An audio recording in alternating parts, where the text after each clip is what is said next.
அவருடைய அடிச்சுவடுகளை பின்பற்றுவோம்.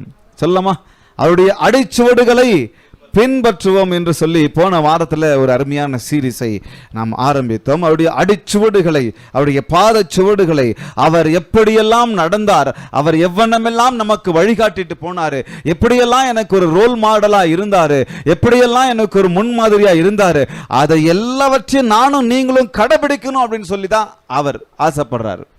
ஸோ அதை நம்ம போன வாரம் அழகாக நம்ம பார்த்தோம். அது வசனத்தை நான் உங்களுக்கு வாசிக்கிறேன். போன வாரம் வாசித்த வசனத்தில் 2 கொரிந்தியர் 12வது அதிகாரம் 18வது வசனத்தில், தீத்து உங்களிடத்தில் வரும்படி நான் அவனை கேட்டுக்கொண்டு அவனோட கூட ஒரு சகோதரனை அனுப்பினேன். தீத்து உங்களிடத்தில் ஏதாவது பொழிவை தேடினானா அப்படின்னு சொல்லி கேட்டுட்டு அவர் ஒரு வார்த்தை சொல்றாரு, நாங்கள் ஒரே ஆவியுடையவர்களாய் ஒரே அடிச்சுவடுகளில் நடந்தோம் அல்லவா. அப்போ ஒரே அடிச்சுவடுகளில் நடந்தோம் அல்லவான்னு சொன்னா, எந்த அடிச்சுவடு? தேவன் எப்படி நடந்தாரோ அதே அடிச்சுவடுகளில் அவரும் நடந்தார். தேவன் எப்படி, இயேசு எப்படி வாழ்ந்தாரோ அதே போல அவர்களும் வாழ அவர்களை முற்படுத்தினார்கள், தங்களை அவர்கள் ஒப்பு கொடுத்தார்கள் என்று சொல்லி நம்ம வேதத்தை வாசித்தோம். போன வாரத்தில் இயேசு எப்படிப்பட்ட ஒரு தேவன், ஒரு குறிப்பிட்ட பெயர்களை வைத்து நாம் அவரை ஆராதனை, அவருடைய வார்த்தையை நம்ம தியானம் பண்ணோம். அவர் நன்மைகளின் நாயகன் என்று சொல்லி போன வாரத்தில் நம்ம தியானம் பண்ணோம். அதற்கான ஆதார வசனம் நம்ம அப்போஸ்தலர் 10:38 வசனம் இப்படியாக சொல்லுகிறது, நஸ்ரேனாகிய இயேசுவை தேவன் பரிசுத்த ஆவியினாலும் வல்லமையினாலும் அபிஷேகம் பண்ணினார்.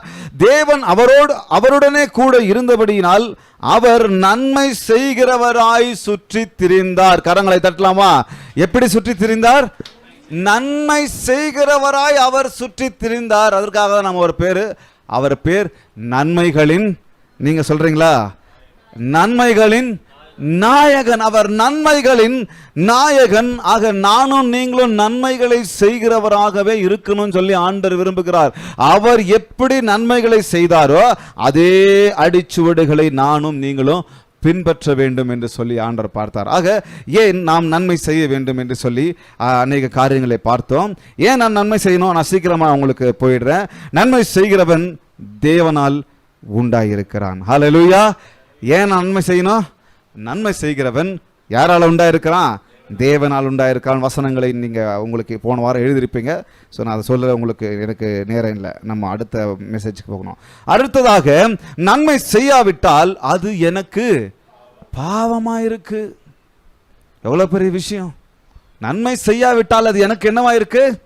பாவமாயிருக்கு. அது மாத்திரமல்ல, மூன்றாவதாக, தீமையை நன்மையினாலே வெல்லு. இந்த வசனம் அதான் சொல்லுது. ஏன் நானும் நீங்களும் நன்மை செய்யணும்?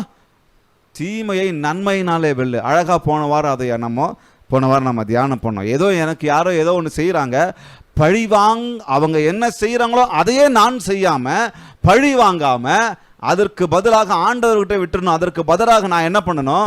என்னை சபிக்கிறவர்களை நான் என்ன பண்ண போறேன்? ஆசீர்வதிக்க போறேன். ஆசீர்வதிக்கவே என்று வேற எதையும் செய்யாதீங்க அப்படின்னு சொல்லிட்டாரு.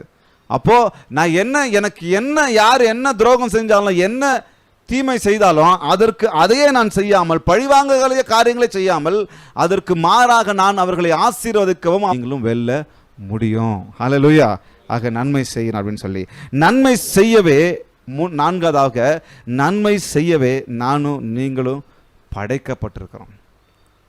என்னங்க, நன்மை செய்யறதுக்காக தான் நானும் நீங்களுமே படைக்கப்பட்டிருக்கிறோம். இதை மறந்துட்டு நான் செய்யறதெல்லாம் தீமை தான், இதை மறந்துட்டு நான் செய்யறதெல்லாம் மனுஷங்களை வேதனைப்படுத்துறது தான், இதை மறந்துட்டு நான் செய்யறதெல்லாம் மோசமான காரியங்கள் தான். ஆக நன்மைகளின் நாயகனை வணங்குகிற நாம், அவருடைய பாத சுவடுகளை பின்பற்ற வேண்டிய அதற்கு மாறாக வேற பாத சுவடுகளை பின்பற்றணும்னு சொன்னா அது அழகல்ல. இந்த நன்மைகளின் நாயகனுக்கு பின்னாடி போகிறவங்களுக்கு அழகு இல்லை. ஆக எப்படி நான் நன்மை செய்ய வேண்டும்? அதில் 4 விஷயம் பார்த்தோம். எப்படி நாம் நன்மை செய்ய வேண்டும்? கர்த்தரை நம்பி நன்மை செய்யுங்க. யாரை நம்பி? இல்லை, நான் அப்படியெல்லாம் செய்ய மாட்டேன். நான் எப்படி செய்ய போகிறேன்? என்னை நம்பி நான் செய்ய போகிறேன். எனக்கு ஏதோ ஒரு லாபம் வரப்போகுது, அவங்கள நம்பி செய்ய போகிறேன். யாரை நம்பி? யாருக்கு நான் நன்மை செய்கிறேனோ என்னைக்காவது உதவுவாங்கப்பா, ஏதோ கொஞ்சம் செஞ்சு வைப்போமே. இன்னைக்கு நிறைய பேருடைய நன்மை அப்படி தானே இருக்கு. ஏதோ ஒரு நல்லது நானும் நீங்களும் மற்றவங்களுக்கு செய்கிறோம் அப்படின்னு சொன்னால் என்ன நம்ம மனசுக்குள்ளே வெளியே சொல்லிக்க மாட்டோன்னு வச்சுக்கோங்க. உள்ளுக்குள்ளே என்ன யோசிச்சுக்கிறோம், யார் எப்போ யூஸ் ஆவாங்கன்னு தெரியாதுப்பா, கொஞ்சம் நல்ல விதமாக நடந்துக்குவோம், நன்மை செஞ்சு வைப்போம். என்னன்றி கொன்றார்க்கும் உய்விண்டாம் உய்வில்லை, செய் நன்றி கொன்ற மகருக்கு. அப்போ செஞ்சிருவாங்க. அந்த அது அது திருக்குறள்லாம் அவங்களுக்கும் தெரியும். அந்த நன்றியை மறக்க மாட்டாங்க, என்னைக்கா ஒரு நாள் செய்வாங்க அப்படின்னு நம்ம செய்வோம். ஆனால் ஆண்டவர் என்ன சொல்கிறாரு, யாரையும் நம்பி நன்மை செய்யாதீங்க. யாருக்கு செய்கிறீங்களோ அவங்கள நம்பி நன்மை செய்யாதீங்க, உங்களையும் நம்பி நீங்கள் நன்மை செய்யாதீங்க. ஆண்டவர் சொல்கிறாரு, வசனத்தின் பிரகாரம் சொல்கிறாரு, கர்த்தரை நம்பி நன்மை செய். ஹல்லேலூயா. நன்மை நீங்கள் வேறு யாருக்கு செஞ்சு நன்மை செய்தாலும் ஒரு நாள் அவங்க உங்களை என்னையும் டிசப்பாயிண்ட் பண்ணிடுவாங்க. எனக்கு யாருன்னா நன்மை செஞ்சாங்கன்னா ஒரு நாள் நான் அவங்கள டிசப்பாயிண்ட் பண்ணிடுவேன். ஆனால் கர்த்தர் அதற்கான பலனை தராமல் விடவே மாட்டார். ஹல்லேலூயா. கர்த்தரை நம்பி நன்மை செய்யணும். நன்மை செய்து கொண்டு போய்கிட்டே இருக்கிறோம். திடீர்னு சோர்வு நம்ம எதிர்பார்த்த மாதிரி இருக்கிறதில்ல. அப்போ ஆண்டவர் அதற்கும் வசனத்தை சொல்கிறார், சோர்ந்து போகாமல் நன்மையை செய். கரங்களை தட்டலாமா? என்னங்க, சோர்ந்து போகாமல் நன்மையை செய்யுங்க. நடக்கும். செய்ய முடியாத சூழ்நிலைகள் நடக்கும். என்கிட்ட சில சமயத்தில் காசு இருக்கும்போது செய்கிறேன், காசு இல்லாத போது செய்ய முடியறதில்ல, எதுவுமே இல்லை அப்படின்னு சொல்கிற சூழ்நிலை வரும். அல்லது நாம் செய்ய வேண்டிய காரியங்கள் நிறைய பேர் நம்மளை வேதனைப்படுத்துவாங்க. ஆனாலும் நீங்கள் என்ன பண்ணுங்க, சோர்ந்து போகாதீங்க. பல காரியங்கள் உங்களுக்குள்ளே போன வாரத்தில் ஆண்டவர் பேசினார். ஆக நன்மை செய்வதில் மாத்திரம் சோர்ந்து போகாதீங்க. உனக்கு நன்மை செய்ய திராணி இருக்குன்னு சொன்னால் அதை செய்யத்தக்கவர்களுக்கு நீங்கள் என்ன பண்ணாதீங்க, செய்யாமல் இருக்காதீங்க, செஞ்சிருங்க. உங்களால் முடியும். நன்மை செய்ய அறிந்தவனாக இருந்தும் நான் அதை செய்யாமற் போனால் அது எனக்கு பாவம்னு சொல்லிட்டாரு. போன வாரம் ரொம்ப வேதனையாக பேசினேன். அப்பா அம்மாவை விசாரிக்கிற விஷயத்தில் அது அடிக்கடி வந்துக்கிட்டே இருக்கு என்னுடைய பிரசங்கத்தில். அப்பா அம்மா விசாரிக்கிற விஷயத்தில் எவ்வளோ வேதனை. அது பாவத்திற்கு போய் சேர்ந்துடுதுன்னு தெரிய மாட்டிருக்கு. விசாரிப்பு பாவத்துக்கு விசாரிக்காமல் போனால் அது எந்த அளவுக்கு மோசமான சூழ்நிலைக்கு போயிடுதுன்னு பாருங்கள். அப்போ நன்மை சொல்லம்மா, யாரை நாம் வணங்கி கொண்டிருக்கிறோம்? நன்மைகளின், நீங்கள் சொல்லுங்கள், நாயகனை வணங்கிக்கிட்டு இருக்கிறோம். அவரை வணங்குகிற நாம் அவருடைய பாதச்சுவடையே நாம் பின்பற்ற வேண்டும். ஹல்லேலூயா. அவருடைய பாதச்சுவடையே பின்பற்ற வேண்டும், வேற எதையும் செய்ய வேண்டாம். இன்னைக்கு இன்னொரு சிம்பிளான ஒரு காரியத்தை நாம் பார்க்க போகிறோம். இன்றைக்கு அவர் நன்மைகளின் நாயகன் மாத்திரமல்ல, அவர் தியாகத்தின் நாயகன். அவர் தியாகங்களின் நாயகனாக இருக்கிறார். The hero of sacrifice. தியாகம் செய்வதில் அவரை போல வேறு யாரையும் நாம் ஒப்பிட முடியாது. அவரை போல தியாகம் செய்வதில் வாஞ்சையுள்ளவர்கள் இந்த உலகத்தில் ஒருவரும் கிடையாது. தியாகம் செய்வதில் எல்லாவற்றையும் செய்தார், உண்மைதான். ஆனால் அந்த தியாகத்தை அவர் எப்படி செய்கிறார்? வாஞ்சையோடு செய்கிறார். அனுப்பிட்டாரு, வேற வழி இல்லை அப்படின்னு செய்யல. பிதா தன்னுடைய ஒரே குமாரனை என்ன பண்ணிட்டாரு? உலகத்துக்கு அனுப்பிட்டாரு. அவர் அனுப்பிட்டாரு, வேற வழி இல்லை அப்படின்னு சொல்லி இங்க அவர் செய்யல, தியாகம் செய்யல. அவர் சொல்றாரு, என் பிதாவின் சித்தத்தை நிறைவேற்றுவதே என்னுடைய போஜனம். ஹல்லேலூயா. என் அப்பாவினுடைய சித்தத்தை நிறைவேற்றுவதே என்னுடைய போஜனம். அப்போ அந்த வாஞ்சையை பாருங்க, தானாகவே அவர் செய்கிறார் எல்லா தியாகத்தையும். இன்னைக்கு நம்ம ஊழியத்திற்காகவும் இன்னும் பல காரியங்களுக்காகவும் என்னுடைய குடும்பத்திற்காகவும் எல்லாரையும் ஒரு தமிழில் அந்த பேர் அதுதான் நினைக்கிறேன், ஊதாங்கோலை வச்சு ஊதிக்கிட்டே இருக்கணும். அடுப்புக்கு சில மரத்தினுடைய அடுப்பு கறிங்க எரிஞ்சிட்டே இருக்கும் ஒரு தடவை ஊதி விட்டா. சில மரத்தினுடைய அடுப்பு கறிங்க அப்பப்போ ஊதிக்கிட்டே இருக்கணும். அப்பப்போ உஃப்னு ஊதிக்கிட்டே இருக்கணும். நல்லா நடந்துக்கப்பா, கொஞ்சம் விட்டு கொடு, கொஞ்சம் தியாகம் பண்ணு, கொஞ்சம் நல்லது செய்யு, ஒழுங்காக சர்ச்சுக்கு வா, அதை பண்ணு இதை பண்ணுன்னு பின்னாடி நம்ம இருந்துக்கிட்டே இருக்கணும். கொஞ்சம் நம்ம அவங்கள விசாரிக்காமல் விட்டுடுங்க, கொஞ்சம் நம்ம அவங்க பின்னாடி இல்லாமல் விட்டுடுங்க, அப்படியே போயிடுவாங்க. ஆண்டவர் விட்டு பின்வாடி போயிடு. பக்கத்தில் பார்த்து சொல்லுங்க, அமிந்து போன கரிகட்டையாக இருக்காதீங்க, எழுந்து கொழுந்து விட்டு எரிகிற அக்கினி ஜுவாலையாக இருக்கிற கரிகட்டையாக இருங்க. ஹல்லேலூயா, ஹல்லேலூயா. அப்போ கவனிங்க, நானும் நீங்களும் இந்த தியாகத்தின் நாயகனை வணங்குகிற போது அவர் அடிச்சுவடை தான் பின்பற்றணும். அப்போ அதே அடிச்சுவடை நான் பின்பற்றுவேன். ஆனால் ஆண்டவர் எவ்வளவு நன்மையான ஈவுகளை எனக்கு உங்களுக்கு வைத்திருக்கிறார் பாருங்க, பாருங்க. இயேசு தன்னையும் தனக்குரிய எல்லாவற்றையும் தருவதில், தியாகம் செய்வதில் எவ்வளவு சிறந்தவர் இருந்தார் கொஞ்சம் யோசிச்சு பாருங்க. தனக்குள்ள எல்லாவற்றையும் தருவதிலும், தனக்குள்ள எல்லாவற்றையும் தியாகம் செய்வதிலும் எவ்வளவு சிறந்தவராக இருந்தார். அவரை போல சிறந்தவரை இந்த உலகத்தில் தியாகம் செய்வதில் காட்ட முடியுமா, பார்க்க முடியுமா இந்த உலகத்தில்? இன்னைக்கு நாம யாருன்னா எதனா ஒரு தியாகம் செஞ்சுட்டேன்னு சொன்னா, அந்த ஒரு தியாகம் போதும் நான் வாழ்க்கைக்கு, அந்த ஒரு தியாகத்தை வச்சு என் லைஃபே ஓட்டிடுவேன். அதையே சொல்லி காட்டி என் லைஃபை ஓட்டிடுவேன். அதே காமிச்சு என்னோட லைஃபை ஓட்டிடுவேன். அவர் பாருங்க, தியாகம் செய்வதில் அவரை போல சிறந்தவர் இல்லை, அவரை போல வாஞ்சையுள்ளவர் இல்லை. அந்த தியாகம் எப்படிப்பட்ட தியாகம் பாருங்க. செல்ஃப்லெஸ் சர்வெண்டா அவர் கடைசி வரைக்கும் வாழ்ந்துட்டு போனார். ஒரு சுயநலமற்ற வேலைக்காரனாய் கடைசி வரைக்கும் வாழ்ந்துட்டு போனாருங்க. இன்னைக்கு நான் யாருக்குன்னா தியாகம் பண்ணணும்னா நான் என்னுடைய பொசிஷன் எனக்கு வேணும். முதல் காரியம் என்னங்க? என்னுடைய பொசிஷன். நான் மேலே இருந்து தான் கீழே இருக்கிறவங்கள உதவி பண்ணுவேன், மேலே இருந்து தான் கீழே இருக்கிறவங்களுக்கு தியாகம் பண்ணுவேன். இங்க இவரை பாருங்க, இயேசு அவர் பாருங்க, சுயநலமே அல்லாத ஒரு நபர் இருந்தார் என்றால் அவர் இயேசு மாத்திரம்தான்.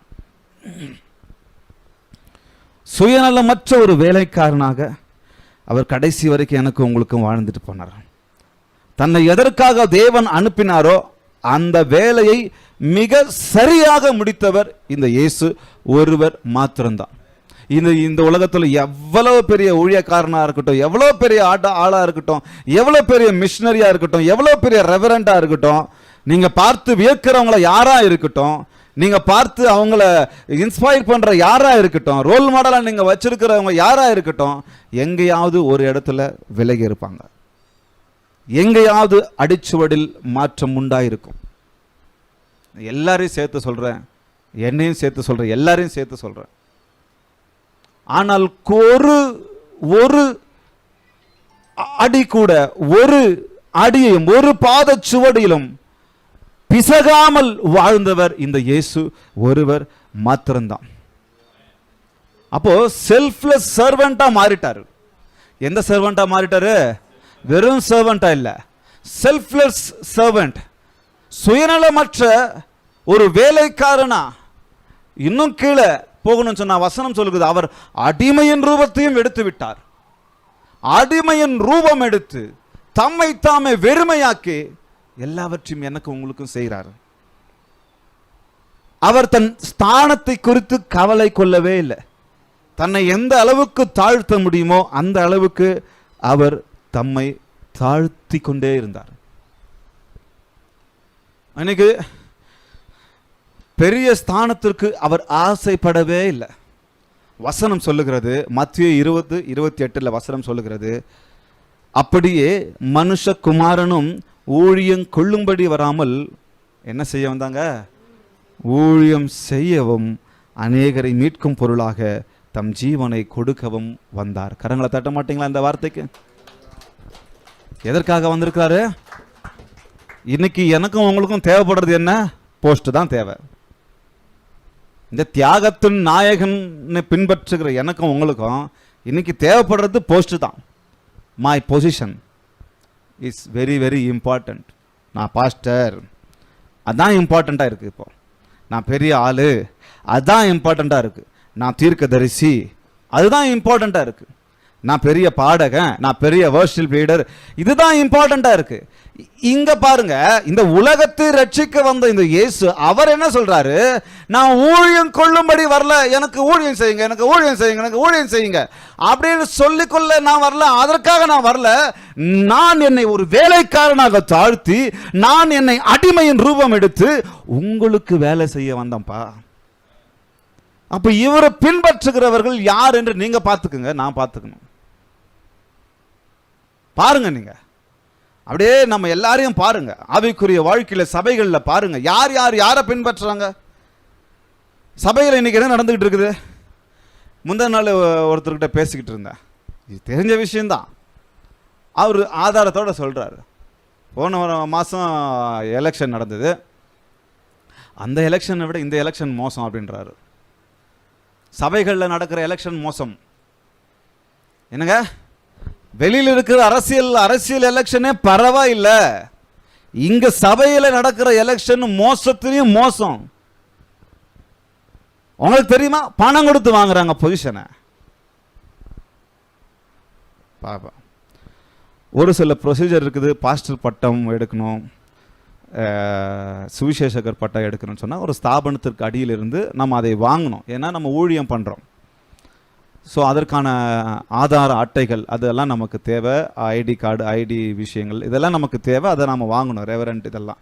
ஆனால் இன்றைக்கி என்ன நடக்கு? ஸ்தாபனங்களில் அவங்க செக்ரட்டரியாக இருந்துடணும், அவங்க மூப்பராக இருந்துடணும். அந்த கமிட்டிக்குள்ளே எத்தனை சண்டைங்க, எத்தனை பிரச்சனைங்க, எத்தனை அடிதடி. இவர் சாதகமாக இருக்கும்போது இவர் பின்னாடி வந்துடுவாங்க, ஒரு செக்ரட்டரிக்கு பின்னாடி வந்துடுவாங்க. அவங்கள எல்லாரையும் கொஞ்சம் நல்லா பார்த்துக்குவார், சம்பளத்தோட கிம்பளத்தையும் கொடுத்து பார்த்துப்பாருன்னு நினைக்கிறேன். இப்போ யார் பெரிய ஆள்? இப்போ பெரிய ஆளுன்னு சொல்லி வந்த உடனே என்ன நடக்குது? அந்த பெரிய போஸ்ட்டுக்கு ஏற்ற மாதிரி ஃபினான்ஷியல் விஷயங்களும் வந்துடும். உலகத்தை ரட்சிக்க வந்த இயேசு அவர் பொசிஷனை குறித்து கவலையே படலை. இன்னைக்கு எனக்கு பொசிஷன் தான் பெரிய பிரச்சனையாக இருக்குது. ஆனால் நாங்கள் பாட்டு பாடிடலாம், பேரும் வேணாம், புகழ் வேணாம். இந்த பாட்டு பாடினவரை நான் சொல்ல, அப்படி இருந்தால் அவர் கணக்கு கொடுத்துக்குவார்.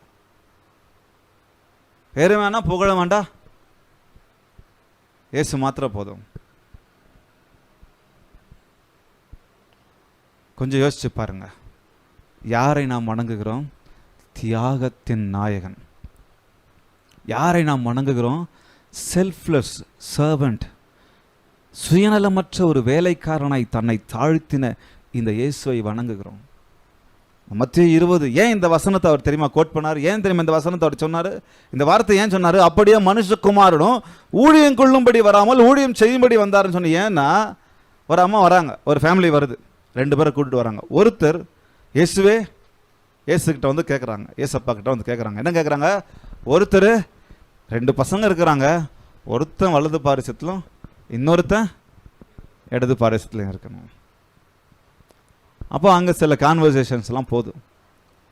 அப்படி போய்கிட்டு இருக்கும்போது அவங்களுக்கு உணர்த்துறதுக்காக இந்த வார்த்தையை சொல்கிறாரு.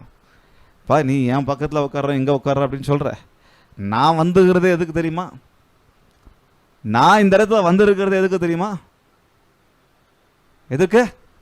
ஊழியம் செய்யும்படி, ஊழியம் கொள்ளும்படி இல்லை, வேலை செய்யும்படி வந்தேன்.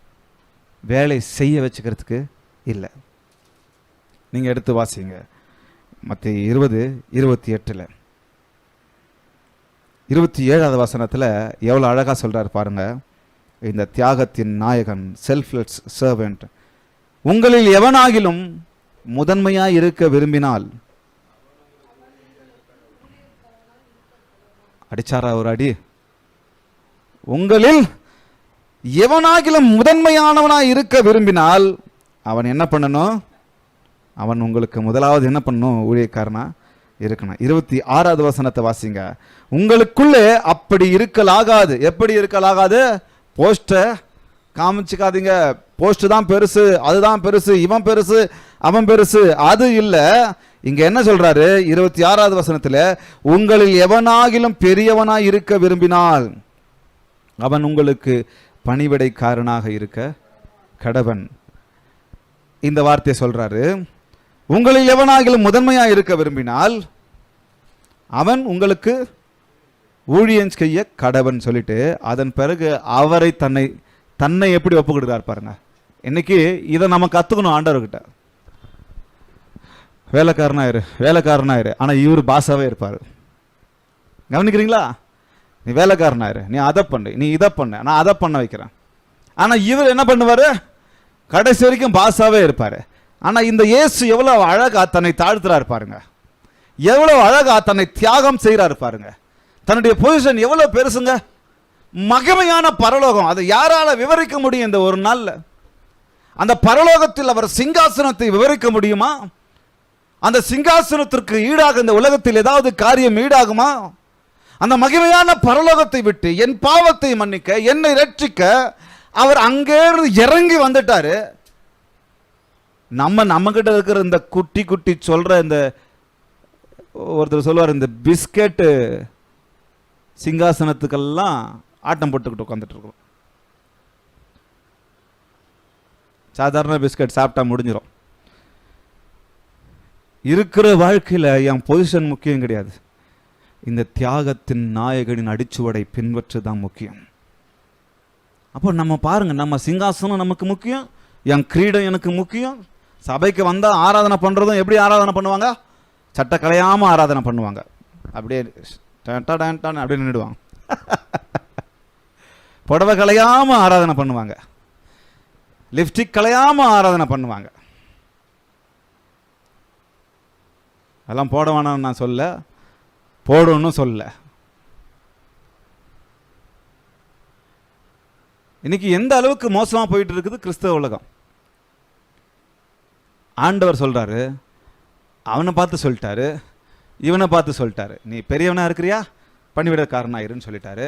இவனை பார்த்து சொல்றாரு, நீ என்ன பண்ற, முதன்மையான ஆளா இருக்கணுமா, ஃபர்ஸ்ட் ஆளா இருக்கணுமா, நீ லாஸ்ட் ஆளா இருப்பா அப்படின்னு சொல்றாரு. கடைசியில இதுதான் ஹைலைட்டு. அவர் தன்னை என்ன பண்றாரு, அப்படியே மனுஷகுமாரன் ஊழியம் கொள்ளும்படி வரல, ஊழியம் செய்யும்படி வந்தப்பா. பொசிஷன் சொல்லிட்டு பொசிஷனை பார்க்க வரல. இன்னைக்கு இந்த இயற்கை, இந்த உலகத்தில் இருக்கிறவங்க சாமியாரங்க எவ்வளோ அழிச்சுக்கிட்டு இருக்கிறாங்க பார்த்தீங்களா? போன மாசத்துல யாரோ ஒரு, அது வெட்டிங் இல்லை, ப்ரீ வெட்டிங்கா. என்ன வெட்டிங்கு?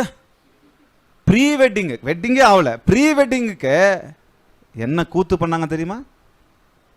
உலகத்தில் இருக்கிற எல்லா பணக்காரையும் கூப்பிட்டாச்சு.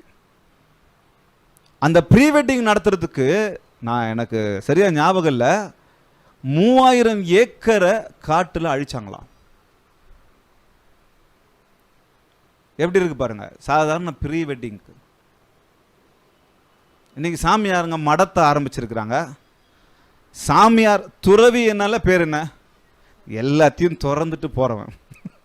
எதுவுமே வேணாடா, பணம் வேணாம், பொருள் வேணாம், எந்த மனுஷங்களும் வேணாம், துறவியே போயிடுவாரு, துறவிக்கு போயிடுவாங்க அப்படின்னு சொல்லுவாங்க அந்த காலத்தில். ஒன்றும் வேணாம், வெறும் போட்டுக்கிற சட்டையோடு போய் அங்கே மலையிலையோ மரத்துலேயோ ஒரு காட்டிலேயோ இருந்துருவாங்க. இன்னைக்கு துறவி என்ன பண்ணுறாரு, பிஸ்னஸ் பண்ணுறாரு. சாமியார் இன்னைக்கு என்ன பண்ணுறாங்க, பிஸ்னஸ் பண்ணுறாங்க. ஹெர்பல் ஆயில், அந்த ஆயில், இந்த ஆயில். என்ன மேட்ரு, தன்னுடைய பொசிஷன் மேலே கொண்டு வந்துக்கிட்டே இருக்கணும். அதுக்கு பின்னாடி நிறைய சினிமா செலிபிரிட்டிஸ் அவங்க பின்னாடி இருக்கிறாங்க, ஏன்னா அவரை மேலே காமிக்கணும். சொல்லமா பொசிஷன். இந்த தேவனை பாருங்க, எவ்வளவு அழகு பாருங்க, இவர் எவ்வளவு தியாகம் பாருங்க. தன் மகிமையான சிங்காசனத்தை தியாகம் பண்ணி விட்டுட்டு வேலைக்காரனின் ரூபத்தை, அடிமையின் ரூபத்தை எடுத்துட்டு வந்துட்டாரு. எங்கேயே போய் ஒரு மடத்தை ஆரம்பித்து அங்கே ஒரு பெரிய ஒரு பில்டிங்கை கட்டி அதை பண்ணலாம் அப்படின்னு சொல்லி இவர் எதையும் செய்யலை. கடைசி வரைக்கும் ஒரு வேலைக்காரனாகவே, சுயநலமற்ற ஒரு வேலைக்காரனாகவே அவர் இருந்தார். இரண்டாவது, சிலுவை, த கிராஸ். நம் சிலுவையை நாம் தான் சுமக்க வேண்டும். எனக்கும் உங்களுக்கும் இந்த உலகத்தில் வாழ்வதற்கு ஆண்டவர் சொல்றாரு, உங்க சிலுவையை நீங்க தான் சுமக்கணும். சுமக்க இஷ்டம் இல்லைன்னு சொன்னா நீங்க உங்களை தாழ்த்த இஷ்டம் இல்லைன்னு அர்த்தம். சுமக்க இஷ்டம் இல்லைன்னு சொன்னா உங்களை நீங்க ஆண்டருக்கு ஒப்பு கொடுக்கலன்னு சொல்லி அர்த்தம். இந்த அடிச்சுவடை நீங்களும் நானும் பின்பற்றவில்லை என்று சொல்லி அர்த்தம். யோவான் 12வது அதிகாரத்தில் 26வது வசனத்தில் வசனம் சொல்லுகிறது, ஒருவன் எனக்கு ஊழியம் செய்வானானால் பிதாவானவர் அவனை சொல்லமா, ஒருவன் எனக்கு ஊழியம் செய்வானானால் யார் கனம் பண்ணுவாரு? ஆனா இதை தான் நம்ம எப்பவுமே சொல்றோம். நிறைய ப்ரேயர்ல நானும் ஜெபம் பண்ணுவேன். ப்ரேயர்களில் நம்ம சுருக்கமாக இந்த வார்த்தையை தான் சொல்லி ஜெபம் பண்ணுவோம். என்ன? ஆண்டவரே ஊழியம் செய்கிற உமக்கு ஊழியம் செய்வா. நேற்று கூட ப்ரேயர் பண்ண நினைக்கிறேன் விபிஎஸ்ல. ஊழியம் செய்கிறவர்களே பிதாவானவர் கனம் பண்ணுவார் அப்படின்னு சொல்லி நம்ம ஜெபம் பண்ணுறோம். தப்பு இல்லை. ஆனால் நடுவில் ஒரு பெரிய விஷயம் இருக்கு. வாசிக்கலாமா? ஒருவன் எனக்கு ஊழியம் செய்வானானால் யாரை பின்பற்ற வேண்டும்? என்னை பின்பற்ற கடவன். நான் எங்கே இருக்கிறேனோ அங்கே என் ஊழியக்காரன் இருப்பான்.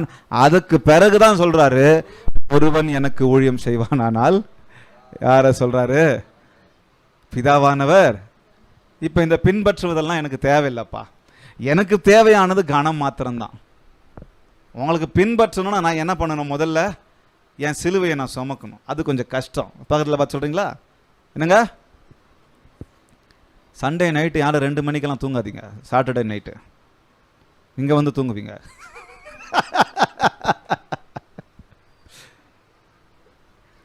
ஒரு எனக்கு வேணுமா, என்னால் சிலுவையெல்லாம் சுமக்க முடியாது.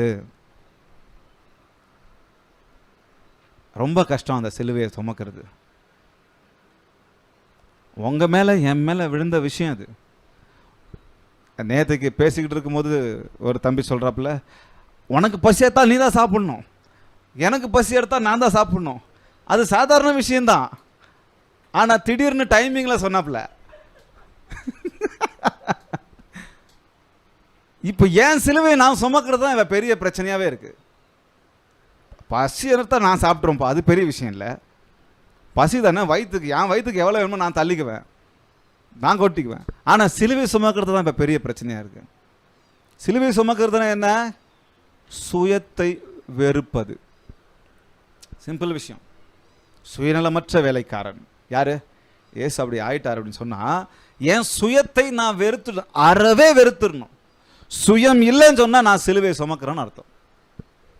அப்போ நான் பக்கத்தில் பார்த்து சொல்லுங்க, சிலுவை சுமக்கிறீங்களா? அப்படின்னா சுயம் இருக்கக்கூடாது. சுயம் இருக்கக்கூடாது. ஒருவன் எனக்கு ஊழியம் செய்வானால் பிதாவானவர் அவனை கனம் பண்ணுவார்னு சொன்னால் கனம் பண்ணுவார். முதல்ல இது ரொம்ப முக்கியம்.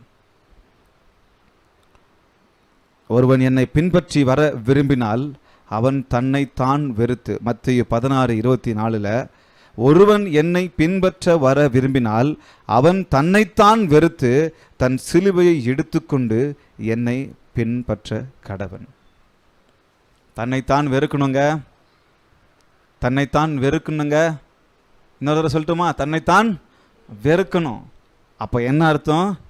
சுயத்தை அறவே அறுத்து போட்டுடணும். இந்த சுயம் இருந்துச்சுன்னு சொன்னால் என் குடும்பத்துக்கு நான் உழைக்க மாட்டேன்,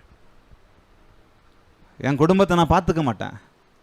ஏன்னா எனக்கு மட்டும் தான் சாப்பாடு, எனக்கு மட்டும் தான் பசி, நான் மட்டும் தான் சாப்பிட்டுக்குவேன்.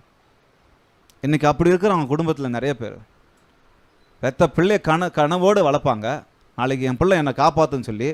ஆனால் இன்றைக்கும் 7 கழுத வயசு ஆகிட்டு இருந்தாலும் அப்பா அம்மா தான் அந்த பிள்ளையை காப்பாற்றுது, அப்பா அம்மா தான் அந்த பிள்ளையை காப்பாற்றுறாங்க. சிலுவை சுமக்க ஆகிறதில்ல. சுயம் எங்கே கொண்டு போகுது? அடிமைத்தனத்துக்கு கொண்டு போகுது, குடிக்கு கொண்டு போகுது, போதைப் பொருளுக்கு கொண்டு போகுது. ஒரு பக்கம் அந்த மாதிரி, இன்னொரு பக்கம் சுயம் என்ன பண்ணுது? என்னை பொசிஷனுக்கு கொண்டு போயிடுது, என்னை மேலே கொண்டு போயிடுது, என்னை சுப்பீரியாரிட்டி கொண்டு போயிடுது. சுயம் நான் நல்லா இருக்கணும், நான் மட்டும் நல்லா இருக்கணும், நான் மட்டும் பணத்தை சம்பாதிக்கணும், நான் மட்டும் நல்ல பொசிஷனில் இருக்கணும். சுயம் நமக்குள்ளாக அப்படி இருக்கு. சுயம், சுயநலமற்ற வேலைக்காரனை நாம் பின்பற்றி கொண்டிருக்கிறோம். இந்த தியாகத்தின் நாயகனை நானும் நீங்களும் பின்பற்றி கொண்டிருக்கிறோம். அவர் அழகா சொல்றாரு, ஒருவன், சொல்லம்மா இந்த வார்த்தையை சேர்த்து சொல்லம்மா, ஒருவன், எல்லாம் சேர்ந்து சொல்லம்மா, ஒருவன் என்னை பின்பற்றி வர விரும்பினால் அவன் தன்னைத்தான் வெறுக்கணும், தன் சிலுவையை எடுத்துக்கொண்டு பின்பற்ற வேண்டும். வெறுக்காம சிலுவையை எடுத்து பின்பற்ற முடியாது. இந்த பாசாங்கெல்லாம் காமிக்க கூடாது. நான் பத்தியா என் குடும்பத்துக்கு எவ்வளோ கஷ்டப்படுறேன், ஆனால் உனக்கு நீ பாட்டுக்கு நீ பண்ணிக்கிறது தெரியும், கடவுள் பார்ப்பார். எனக்கும் உங்களுக்காக நீங்கள் பண்ணுகிறது கடவுள் பார்ப்பார். ஆனால் இங்கே வெளியில் வந்து நான் எவ்வளோ கஷ்டப்படுறது தெரியுமா, நான் என்ன பண்ணுறது தெரியுமா, அது அப்படி நிறைய போய்கிட்டு இருக்கோம்.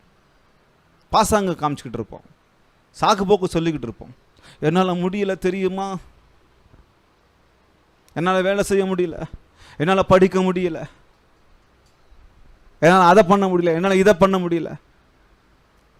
வேற ஒன்றும் இல்லை, சிம்பிள் விஷயம், உள்ள சுயம் இருக்குது. சாப்பிட்டு சாப்பிட்டு தூங்கணும், சாப்பிடணும் தூங்கணும், சாப்பிடணும் தூங்கணும், ஊர் சுற்றணும், குட்டி சுவரில் உட்காரணும். இப்போ இருக்கிற வாலிபர்களுக்கு அதுதான் வேலை. வாழ்க்கைக்கு வைத்திருக்கிற அந்த தேவன் வைத்திருக்கிற திட்டம்லாம் அவங்களுக்கு முக்கியம் கிடையாது.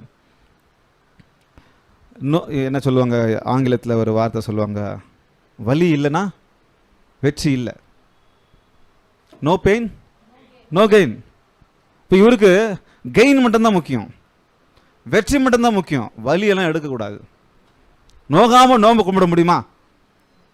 இது எதுக்கு சொன்னாங்கன்னு தெரியல, கண்டுபிடிச்சி இன்னொரு நாள் சொல்கிறேன். வலி இல்லாமல் எப்படி வெற்றி வரும்? உழைக்காமல் எப்படிங்க வெற்றி வரும்? கஷ்டப்படாமல் எப்படிங்க வெற்றி வரும்?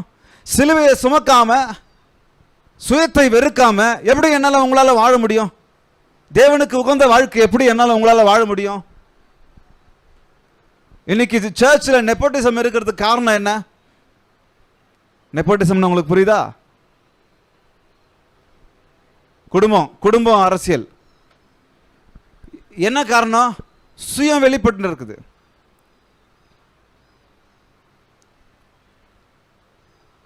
குடும்பங்களில் கூட அதே போலதான். வேற யாரையும் மேலே வர மாட்டாங்க. இவர் 10 மேலே இருப்பார், வேற யாரையும் மேலே வர மாட்டாங்க.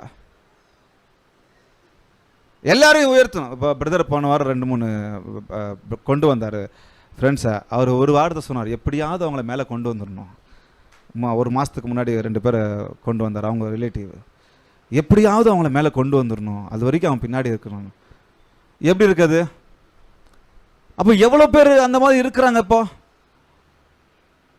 நம்ம நல்லா இருந்தால் போதும்பா, நம்ம சுகமாக இருந்தால் நல்லா போதும்பா.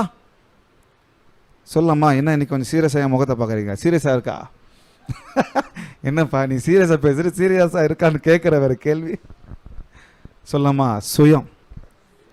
அந்த சிலுவையை நான் சுமக்கணும்னு சொன்னால் நான் என் சுயத்தை வெறுக்கணும். இல்லை வெறுக்கலைன்னு சொன்னால் என்னால் ஆண்டவருக்கு உகந்த வாழ்க்கை வாழ முடியாது. பாருங்க, சிலுவை எடுத்துக்கொண்டு என்னை பின்பற்றி வராதவன் எனக்கு பாத்திரன் அல்ல அப்படின்னு சொல்லி ஆண்டவர் சொல்றாரு. நம்ம ஆண்டவருக்கு தகுதியுள்ளவர்களாக இருக்கணுமா? இந்த வசனத்தை வாசிச்சுக்கலாம்.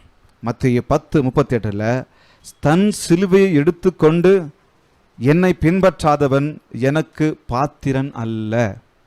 முதலாவதாக ஊழியக்காரன் தன் எஜமானனுக்கு பாத்திரவானாய் இருக்கணும், தகுதியுள்ளவனாக இருக்கணும். நான் ஊழியக்காரன், ஆண்டவர் எஜமான். இப்போ நான் என்ன பண்ணிடுறேன், அவருக்கு எஜமான ஆயிடுறேன். அவர்கிட்ட போய் நான் என்னென்ன வேணுமோ நான் அவரை ஆர்டர் பண்ணுறேன், கட்டளை அவருக்கு நான் போடுறேன். இயேசுவுக்கே கட்டளை போடுற அளவுக்கு நான் பெரிய ஆள் ஆகிட்டு இருக்கேன். இப்போ நானா என்ன சொல்லலை, சிலரை சொல்கிறேன். அந்த மாதிரி ஆளெல்லாம் நானும் நீங்களும் பின்பற்றிக்கிட்டு இருந்தோம். அந்த அடிச்சோடலாம் நானும் நீங்களும் பின்பற்றிக்கிட்டு இருந்தோம். ரொம்ப மோசங்க. அடிக்கடி இந்த வார்த்தை வெளியே வருது அப்படின்னு சொன்னால் கர்த்தர் எதையோ உங்களுக்கும் எனக்கும் சொல்லி எச்சரிக்கிறார் அப்படின்னு சொல்லி கொஞ்சம் உணர்ந்துக்குங்க. அதை கொஞ்சம் கற்றுக்கலாம். நம்ம கர்த்தரை மிரட்ட ஆரம்பிச்சிட்டாங்க. இப்போ யாரை? இயேசுவையே மிரட்ட ஆரம்பிச்சிட்டாங்க, மிரட்டி வாங்க ஆரம்பிச்சுட்டு இருக்காங்க. தனக்கு வர வேண்டிய ஆசீர்வாதத்தையும் அது எல்லாத்தையும் இயேசுவே மிரட்டி வாங்க ஆரம்பிக்கிறாங்க. இப்போ கொடுப்பாரா? அவர் காது மேலே 2 கொடுத்து அனுப்புவார்.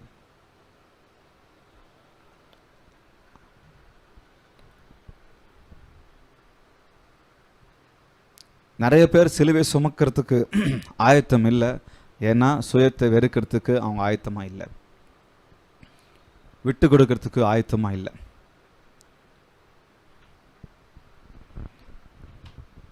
நம்முடைய சுய வாழ்க்கை சிலுவையில் அறையப்பட்டால் தான் கிறிஸ்து மகிமையோடு நமக்குள் வெளிப்பட முடியும். நம் சுயம் சிலுவையில் அறையப்பட வேண்டும் என்றால் நாம் சிலுவையை கண்டிப்பாக கட்டாயம் சுமந்தே ஆகணும்.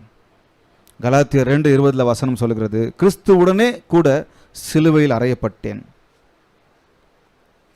சிலுவை சுமந்தா அதுக்கான பலன் என்ன இங்கே சொல்கிறார் பாருங்க. என்னப்பா சிலுவை சுமங்கன்றீங்க, சுயத்தை வெறுங்கன்றீங்க, அதுக்கான பலன் என்ன பாருங்க.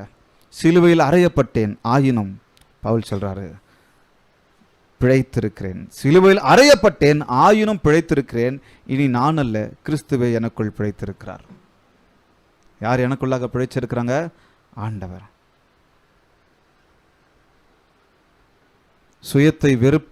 சுயத்தை நொறுக்குவது மாத்திரமல்ல, சுயத்தை வெறுமையாக்குவது ரொம்ப முக்கியம்.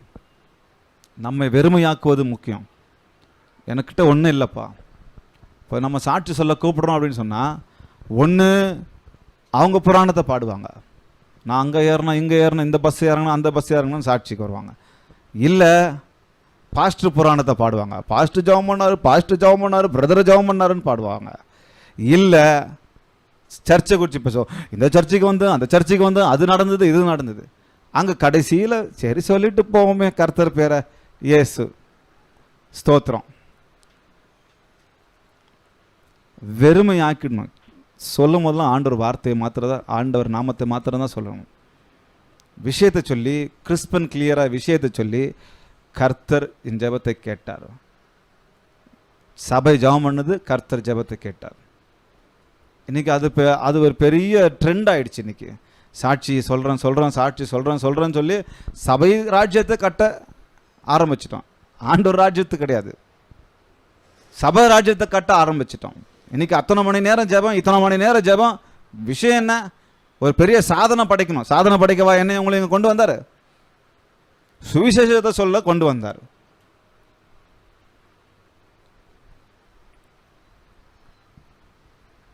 சரி, நேரம் ஆயிடுச்சு. அடுத்தது இது கடைசியாக சொல்லி நான் முடிக்கிறேன். நிறைய விஷயங்கள் இருக்குது, ஆனாலும் நம்ம வேறு விஷயங்களை பார்க்கலாம். பொசிஷன் இரண்டாவது என்ன பார்த்தோம்? த கிராஸ் பார்த்தோம், த பொசிஷன் பார்த்தோம். அடுத்தது த சீட்.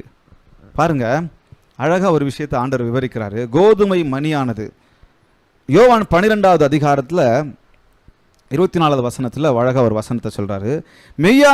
மெய்யாகவே நான் உங்களுக்கு சொல்லுகிறேன், கோதுமை மணியானது நிலத்தில் விழுந்து சாகாவிட்டால் தனித்திருக்கும். சொல்கிறாங்களா திரும்ப? என்னையும் உங்களையும் ஒரு விதைய, இந்த வசனம் ஆண்டவருக்கு ஒப்பிடுவோம். கர்த்தர் தன்னை சாக ஒப்பு கொடுத்தார், தன்னை மரணத்திற்கு ஒப்பு கொடுத்தார். இங்க வசனம் அழகா சொல்லுது பாருங்க. கோதுமை மணியானது நிலத்தில் விழுந்து சாகாவிட்டால் தனித்திருக்கும், செத்தகையாகில் மிகுந்த பலனை கொடுக்கும். பக்கத்தில் பார்த்து சொல்லுங்க, நீங்க ஒரு விதைங்க, நீங்க ஒரு விதை, நீங்க ஒரு சீடு, நீவு ಒಂದು ಬೀಜ. கன்னடால சொல்லிட்டேன். நீங்க ஒரு விதையா இருக்கிறீங்க. நான் ஒரு விதை. நான் நிலத்தில் விழுந்த பிறகு செத்தே ஆகணும்.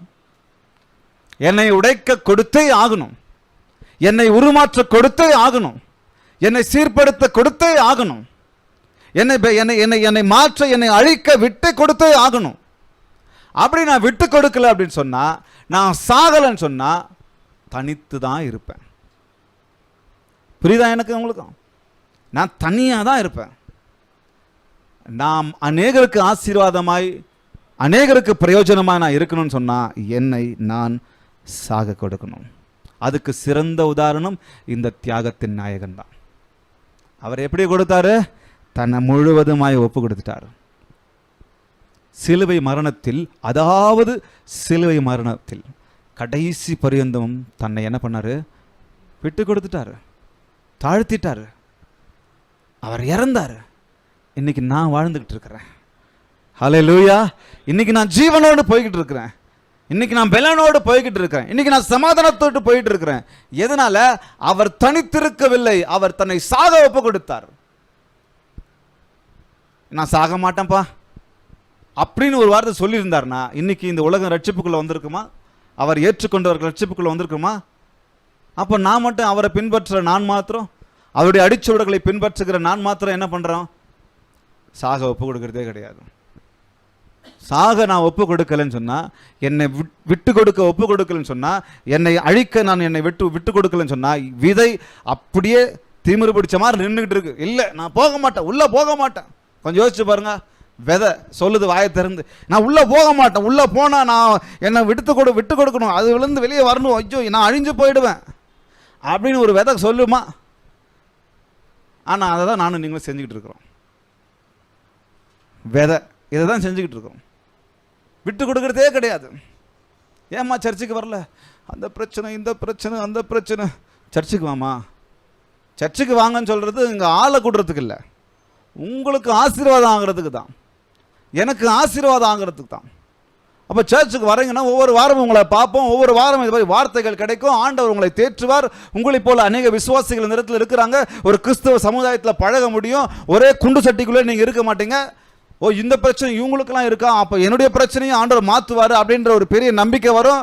எல்லாவற்றுக்கு மேலாக ஆண்டவருக்கு காத்திருக்கிறவர்களை ஆண்டவர் பலப்படுத்துவார். சர்ச்சுக்கு வாமா, வர மாட்டாங்க, விட்டு கொடுக்கவே மாட்டாங்க. இந்த ஆராதனைக்கு நான் வரமாட்டேன், அந்த ஆராதனைக்கு நான் வரமாட்டேன். என்னப்பா இது, இந்த ஆராதனை இது என்ன ஸ்பெஷலு? சும்மா அங்கே ஒன்றும் கதை பேசிக்கிட்டு இல்லை, உண்மையாக நடந்துகிட்டு இருக்கிற விஷயம். அங்கே வரமாட்டேன், இங்கே வரமாட்டேன். எதுக்கு? விட்டு கொடுக்க மனசு இல்லை. அப்புறம் எப்படி வாழ்க்கை மாறும்? அப்புறம் எப்படி சரியாகும்? ஹார்ட் பிரச்சனை வந்துருச்சு, சரீரத்தில் ஏதோ ஒரு பிரச்சனை வந்துருச்சு. சில சமயத்தில் ஆண்டவர் என்ன பண்ணுறாரு? சர்ஜரி இல்லாமலே, ஆப்ரேஷன் இல்லாமலே சுகத்தை கொடுக்குறாரு. சில சமயங்களில் என்ன பண்ணுறாரு? சர்ஜரி வேணும், சர்ஜரியெல்லாம் நான் எனக்கு வேண்டாம், எனக்கு ஹார்ட் பிரச்சனை அப்படியே சரியாகணும். ஆண்டவர் தான் வழிகாட்டுறாரு. ஒருத்தர் அந்த அந்த அந்த கதை உங்களுக்கு தெரியும்னு நினைக்கிறேன். ஒரு எல்லாருக்கும் அறிந்த ஒரு கதை. ஒருத்தன் பெரிய வெள்ளத்தில் அடிச்சுட்டு போயிட்டுருக்கிறான். நான் பெரிய வெள்ளத்தில் அடிச்சுட்டு போயிட்டு இருக்கிறவன் கடவுளே காப்பாற்று காப்பாற்றுன்னு கத்துறான். ஒரு மரக்கட்டை வந்தது. கடவுள் வருவார், நீ வேண்டாம் எனக்கு. ஒரு மனுஷன் அங்கேருந்து கயிறை போடுறான், பிடிச்சிக்கப்பா, எனக்கு கடவுள் வருவார்ப்பா. ஒருத்தன் போட்டில் வரான், ஏறுப்பா போட்டில், கடவுள் வராரு, போய் சேர்ந்துட்டான். எனக்கு முழுசாக தெரில, ஆனால் கதை இவ்வளோ தெரியும். மேலே போய் கடவுள்கிட்ட கேட்டா, என்ன கடவுளே உன்னை அவ்வளோ நம்பினேன், இந்த மாதிரி செஞ்சிட்டியே, கைவிட்டே கடவுளே, என்னாச்சுப்பா? இல்லை, நான் அது வெள்ளத்தில் அடித்து நான் இது பண்ணி நான் இப்போ சேர்த்துட்டு இங்கே வந்துட்டு இருக்கிறேனே. அந்த கட்டையை அனுப்புனது நான் தான்டா, அந்த கயிறை கொடுத்தது நான் தான்ப்பா, அந்த கப்பலை அனுப்புனதுன்னு நான் தானே. உனக்கு டைரக்டாக என் கை வேணுமா? இன்னைக்கு நிறைய பேர் ஹாஸ்பிட்டலுக்கு போகிறது இல்லை. விசுவாசத்தை ஆண்டவர் கனப்படுத்துறாரு, நான் அதில் நான் தவறு சொல்ல. ஆனால் ஒரு சில காரியங்களை சர்ஜரின்னு சொல்லி போகும்போது நம்ம அதுக்கான ஒத்துழைக்கணும் தானே. நிறைய சபைகளில் இதையே போதிக்கிறாங்க. மாத்திரையே எடுக்க மாட்டேன், மாத்திரையே எடுக்கக்கூடாது, சில சபைகளில் போதிக்கிறாங்க. ஸோ அந்த தனிப்பட்ட விஷயம். ஆனால் அதே சமயத்தில் ஆண்டவர் எனக்கு உங்களுக்கு ஞானத்தை கொடுத்துருக்கார். எல்லாரையும் ஆண்டவர் தான் உருவாக்கியிருக்கிறார். அநேக காரியங்களை, விஞ்ஞானிகளை, டாக்டர்ஸை, இன்னும் பல காரியங்களை ஆண்டவர் உண்டாயிருக்கிறார். எல்லாரையும் ஆண்டவர் பயன்படுத்த சொல்கிறாரு. எல்லாத்துக்கும் மேலே அவங்க மேலே நம்பிக்கை இல்லை. நான் இதெல்லாம் வழிகளையும் பயன்படுத்துகிறேன், ஆனால் என் விசுவாசம் அங்கே. டாக்டர்கள் வைத்தியம் பண்ணலாம், ஆனால் சுகத்தை கொடுக்கறது யாரு? கர்த்தர். ஹல்லேலூயா. அப்போ அவங்க வைத்தியம் பண்ண நான் விட்டு கொடுத்தேன்னு சொன்னால் கர்த்தர் சுகம் கொடுக்குறாரு. இப்போ இந்த விதை விட்டு கொடுக்கறதே இல்லை. இந்த விதை விட்டு கொடுக்கவே இல்லைன்னு சொன்னால் சரியாகாது. சாக ஒப்பு கொடுக்கலன்னு சொன்னால் மேலே வர முடியாது, முளைக்க முடியாது, அந்த விதை வளர முடியாது, மரமாக முடியாது, கனி கொடுக்க முடியாது, நிழல் கொடுக்க முடியாது, அநேக பறவைகளுக்கு அடைக்கலமாக முடியாது. சொல்லமா, விதை, என்னை விதையாக நான் ஒப்பு கொடுக்கணும். இயேசு ஒரு விதையாக தன்னையே ஒப்பு கொடுத்தார். இயேசு தன்னையே ஒரு விதையாக ஒடுக்க கொடுத்தார், தன்னை அடிக்க கொடுத்தார், தன்னை வதைக்க கொடுத்தார், தன்னையே விதையாக ஒப்பு கொடுத்துட்டார். இந்த மாதிரி செல்ஃப்லெஸ் சர்வெண்ட்டை எங்கேயாவது பார்த்துருக்குறீங்களா? இந்த மாதிரி செல்ஃப்லெஸ் சர்வெண்ட்டை பார்த்துருக்குறீங்களா? இந்த மாதிரி தியாகத்தின் தேவனை வேற எங்கேயா நான் பார்த்துருக்க முடியுமா? ஆனால் இவரை நானும் நீங்களும் பின்பற்றுவது, இந்த அடிச்சுவடுகளை நானும் நீங்களும் பின்பற்றுவதை எவ்வளவு லேசாக நாம் எடுத்துக்கிறோம். கிறிஸ்துவ வாழ்க்கை கிறிஸ்துவுக்குள் சந்தோஷமானது, கிறிஸ்துவுக்குள் உன்னதமானது. என் சிலுவையை நானும் நீங்களும் சுமக்கணும் அப்படின்னு சொன்னால் அது உன்னதமான ஒரு விஷயம். ஆனால் நீங்கள் யோசிக்காதீங்க, என்னால் முடியாதுன்னு நானும் நீங்களும் யோசிக்கக்கூடாது. உங்கள் பலத்தில் இல்லை, கர்த்தர் அதுக்கான பலத்தை கொடுப்பார். ஹல்லேலூயா. கர்த்தர் பலத்தை கொடுப்பார். நம்ம யோசிச்சுக்கிட்டே இருந்தோம்னு சொன்னால் சுமக்க முடியாது, விதை சாக முடியாது, சுயம் சாக விட முடியாது.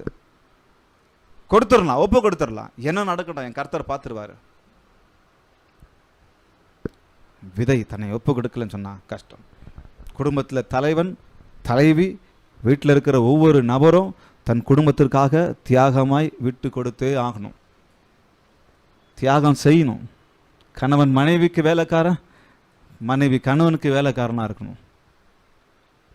இல்லைன்னா கஷ்டம், விட்டு கொடுக்கலன்னா கஷ்டம், தியாகம் செய்யலைன்னா கஷ்டம். இல்லை ஆண்டவர் சொல்லிட்டார், மனைவிகளே யாருக்கு?